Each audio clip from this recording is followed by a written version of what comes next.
I was floating in the vacuum, crossing the vastness of space, and the planet Vraxxon was right there, before me.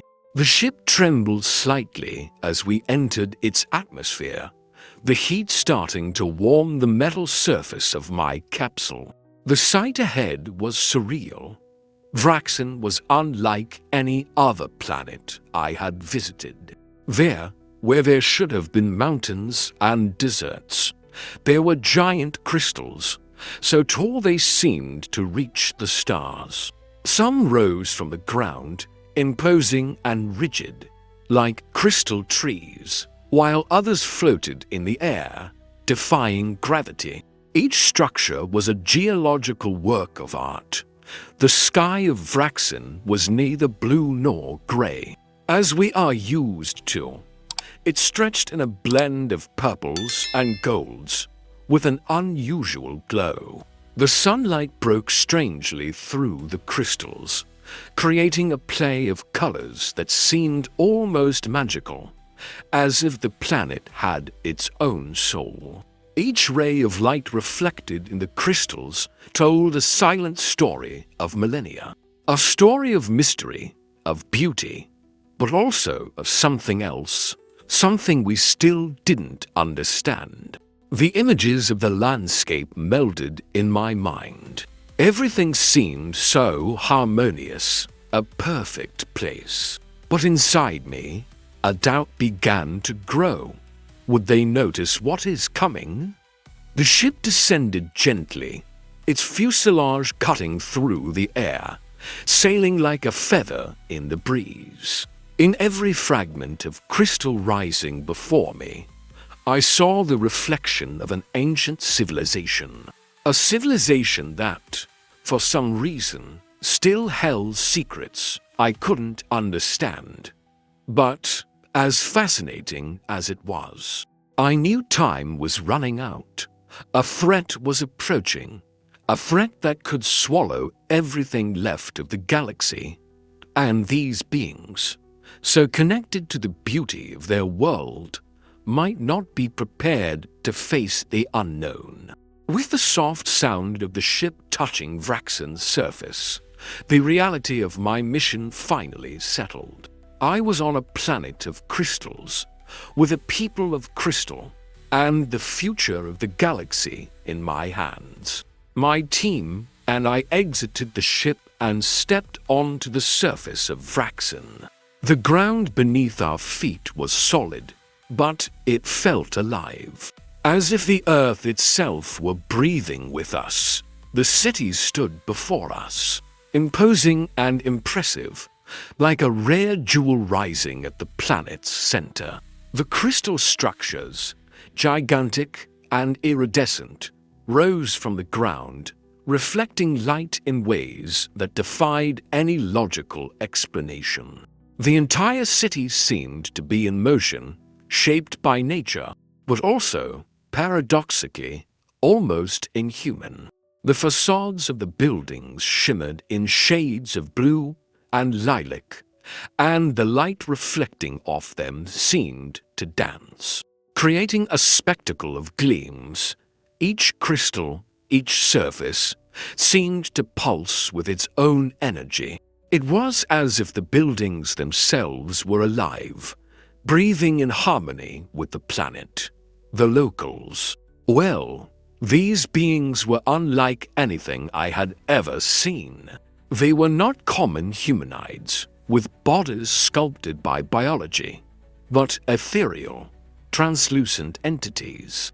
Their bodies, partially made of purple crystals, glowed with the surrounding light, reflecting the space around them as if they were an extension of the city. They walked leisurely, with fluid and almost dancing movements, as if they were part of the very fabric of the landscape. They were like shadows, but made of light and crystal. I looked at the other members of my team. They were as awestruck as I was, but as beautiful as the scene was. Part of me wondered how much these beings understood about the world outside their crystal reality. Were they aware of what awaited us, of the approaching threat, which cared nothing for beauty or harmony? These beings, they are like the planet, entirely connected to the energy of the crystals. Can they see beyond what is before them? I thought, but I remained silent. The question hung in the air, but no one seemed willing to break the sacred silence that dominated the place. I knew this civilization had something valuable, something that needed to be understood, something that could be the key to our survival. But the doubt remained. Could these beings see beyond their own crystalline existence, or were they blind to the shadow that was approaching? Dark and relentless, I was led to the heart of the city, where the leaders of Vraxxon reside. The path we followed seemed like a journey within a dream. The crystals around us emitted a soft light, as if they knew something important was about to happen. I could feel a presence, a palpable energy in the air. And it wasn't just the power of the crystals. It was something deeper, almost spiritual. We arrived at a grand hall, a crystal cavern, where the leaders of Vraxxon awaited. They were imposing figures, almost ethereal in appearance, with bodies merging with the surrounding environment. Their eyes, glowing with an internal light, watched me attentively. I knew they were in deep connection with the planet, as if Vraxxon itself were communicating through them. Each of their movements was gentle and meditative, as if every word and gesture was imbued with deep meaning. As they came into contact with the crystals adorning the hall, the brightness intensified, and it seemed as though the planet's energy flowed into them, strengthening them. The conversation began calmly, but it quickly became clear that the true philosophy of the Vraxxon was rooted in something more than mere survival. It was about balance, spirituality, and an immense trust in the crystals that shaped their lives. The main leader, a tall and translucent figure, spoke with a soft voice, but full of authority. "Our connection to the crystals is infinite," she said, her voice softly reverberating through the hall. "They have protected us since the beginning of time. Why should we fear anything from the outside?" The words echoed in my mind, and part of me felt the weight of this belief. The planet Vraxxon was, without a doubt, a reflection of what the Vraxxon believed, that the energy of the crystals, in their purity and strength, was all they needed to live in peace, far from external threats. They saw themselves as part of the planet's eternal cycle, inseparable from its vital energy. How could I explain that, while their faith in the crystals kept them protected, a monstrous threat was about to emerge? I could see in their faces an unwavering confidence in their own invulnerability, and this, in some way, made me uneasy. I knew I couldn't just point to the danger, not with words. I had to be more cautious, but the reality was clear. Their philosophy was stronger than any logical argument. "I understand," I began, trying to keep calm. "But there are forces beyond our control. The energy of the crystals is powerful, but it won't be enough against a force like the Obsidian Horde." The leader looked at me, her eyes glowing with an introspective light.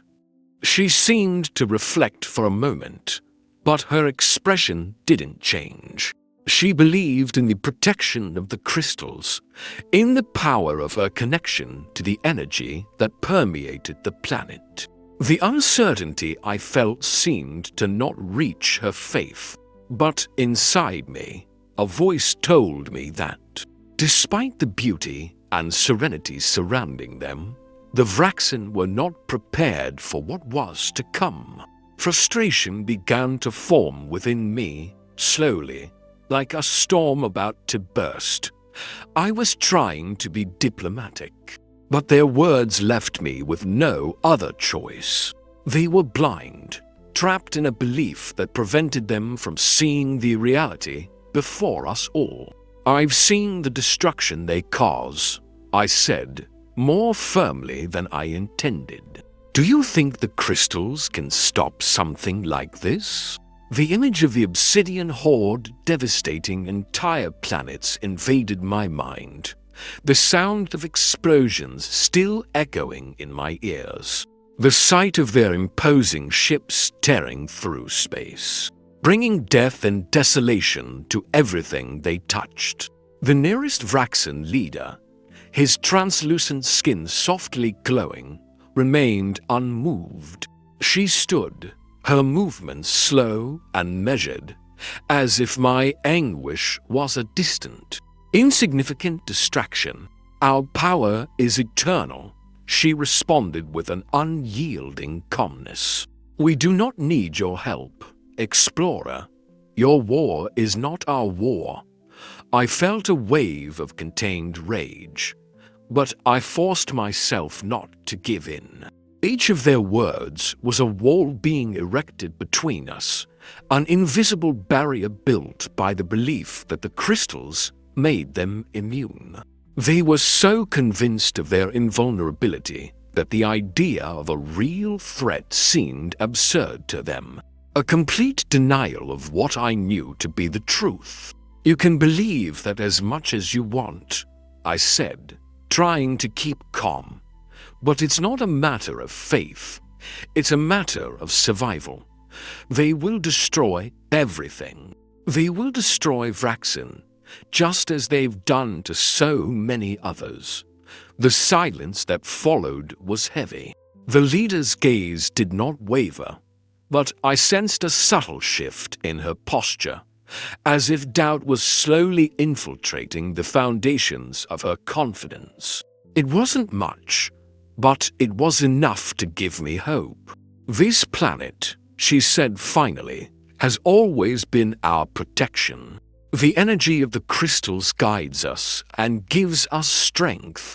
Why should we open our doors to your wars? Explorer, what do we know about the problems of others?" Each word of hers felt like a knife, digging deeper into my patience. I was at my limit, but there was still a chance, a small crack in their faith. "Because your war will be our war soon. It doesn't matter how impenetrable your crystals are. If we don't act now, we'll lose everything." They didn't seem to understand, or they didn't want to understand, and the feeling that everything was about to crumble was inevitable. The tension that had been building in the air exploded in an instant.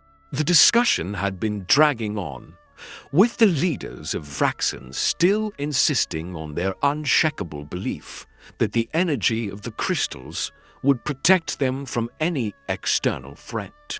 I knew I was running out of time, but I had no choice but to keep trying. Until, suddenly, the entire city trembled. A deafening roar reverberated through the crystal ground. The sky, once serene and filled with soft light, was covered in darkness. I looked up, my heart racing, and saw a wave of massive ships descending rapidly, cutting through the clouds with relentless precision.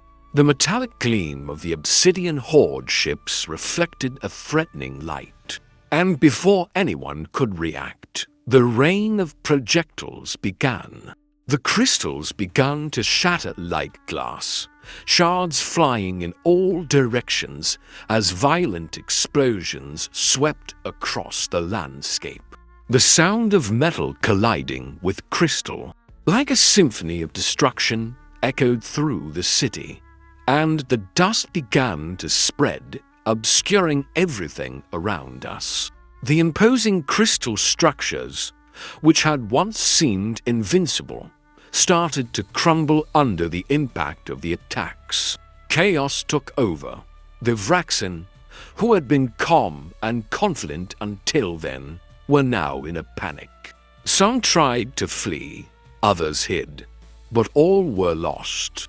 They had never witnessed anything like this. The Obsidian Horde was truly there, and they were an unstoppable force. Their soldiers, dark and relentless creatures, began descending from the ships, invading the ground with indescribable fury. Every movement was calculated, every action aimed at total destruction. I ran, dodging debris falling around me, toward the Vraxxon leaders.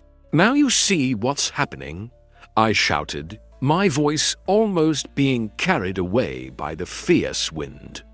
"Their strength is immense. We must fight, or we will lose everything." They looked, stunned, at the debris around them.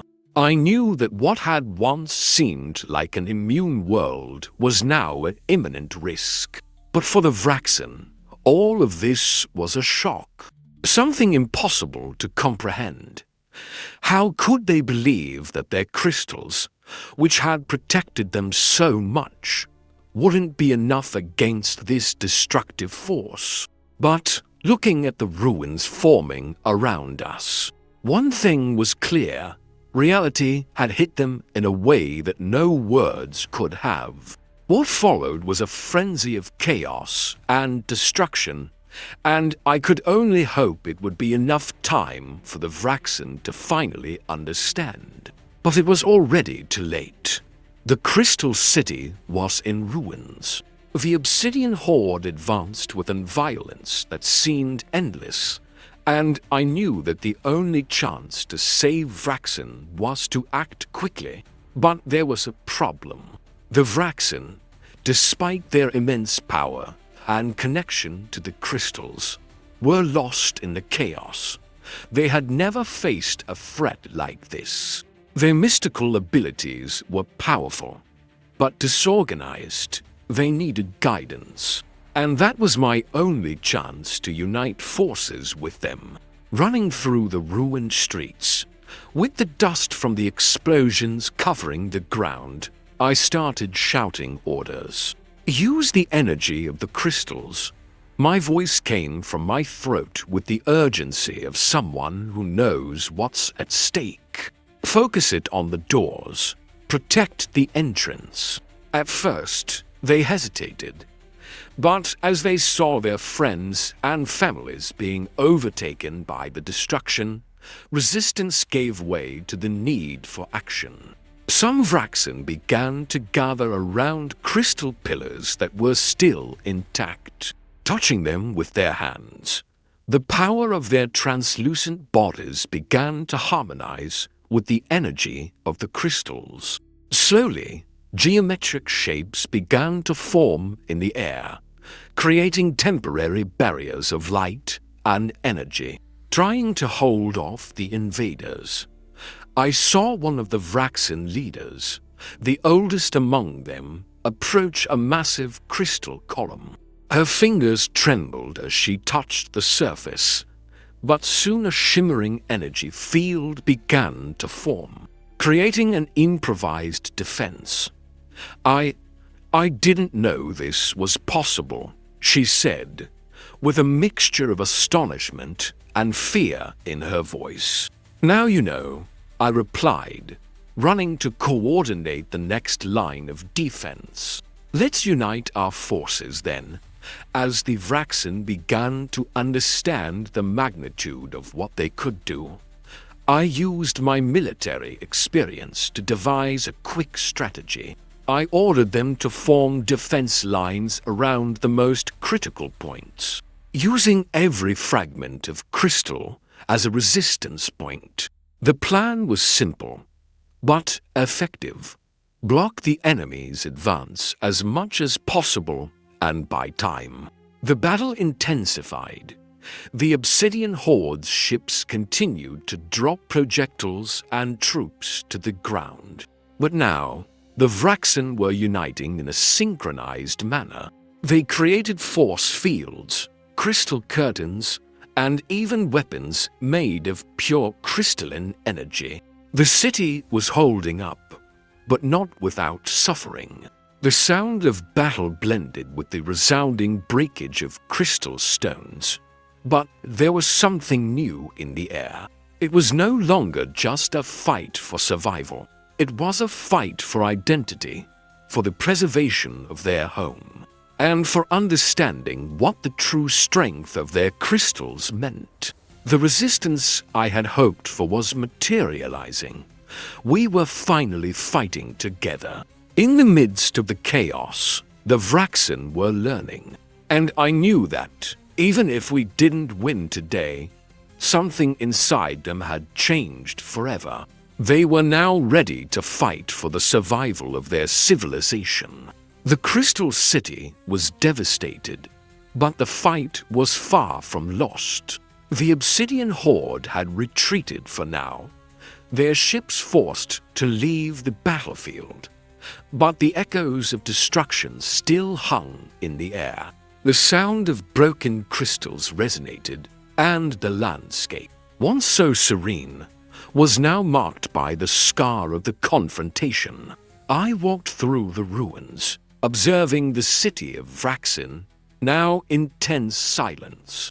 The battle we had fought was fierce, and the resistance the Vraxxon offered, though remarkable, was not enough to prevent the irreparable damage. But something had changed among them.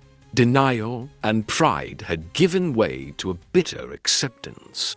The Vraxxon leaders approached, their translucent bodies seeming even more fragile under the weight of what they had witnessed. They knew that what had happened was just the beginning of something much bigger. The planet was wounded, but its soul had not been broken. Deep down, there was a determination that was now, finally, aligning with mine. Their fight was no longer just against a local threat. The enemy was universal. Now you see, I said, my voice low but firm. A planet's fight is no longer just that of one planet. The war has come for all of us. The oldest leader, who had been the most skeptical, now looked at me with a deep understanding. She knew that the decision they would make would not be easy, but it was the only viable option. "We will join your federation," she replied, the grave tone of her voice reflecting the weight of the decision. "But in doing so, we are committing to an endless fight. We are ready." There was silence after her words. It wasn't relief, but an acknowledgement of what was to come. The war was not over. In fact, it was only beginning. Vraxxon's fate was now intertwined with mine, with the Galactic Federation, and with all civilizations willing to fight. But the real battle still lay ahead, and I knew I could no longer face it alone. Vraxxon was rising, but the shadow of the Obsidian Horde still stretched. They had already shown us what they were capable of, and there was no more time to hesitate. The true fight was about to begin. After the battle, as the Crystal City began to reorganize and the Vraxxon joined the Galactic Federation, I felt there was something more, something we hadn't discovered yet. The city was taken by the dust of destruction, but one area of the ruins caught my attention. A silent place, almost hidden among the debris, seemed to hold a secret. I walked over, my footsteps echoing in the stillness of the shattered city. Among the broken crystals, something peculiar caught my attention. A glow, as if the very ground was emitting a light and pulsating energy. I approached, and when I touched the partially buried crystal, I felt an intense vibration, almost as if an invisible presence were watching my movements. This was not an ordinary crystal, not like the others that dominated the planet. I lifted the artifact from the ruins. It was a large crystal, dark in color, almost black, with red veins that seemed to pulse with its own energy. It wasn't of the same origin as the Vraxxon crystals. The energy emanating from it, something was wrong. Dark, ancient, and incomprehensible inscriptions were etched into its surface. Something about it made me shiver. I looked at the crystal more closely, my mind racing. This is not from Vraxxon, I murmured to myself. This crystal, it's from a time I don't know. What didn't you tell us about your planet's past? There was something more there, something that shouldn't be there. This crystal was a vestige of something much older, much darker. The inscriptions, like a forgotten language, pointed to a history the Vraxxon had never shared with us. And this, without a doubt, was connected to the Obsidian Horde. This artifact, this mystery I had found in the ruins of the city, was just the tip of the iceberg. The threat we faced was more complex and ancient than we had imagined.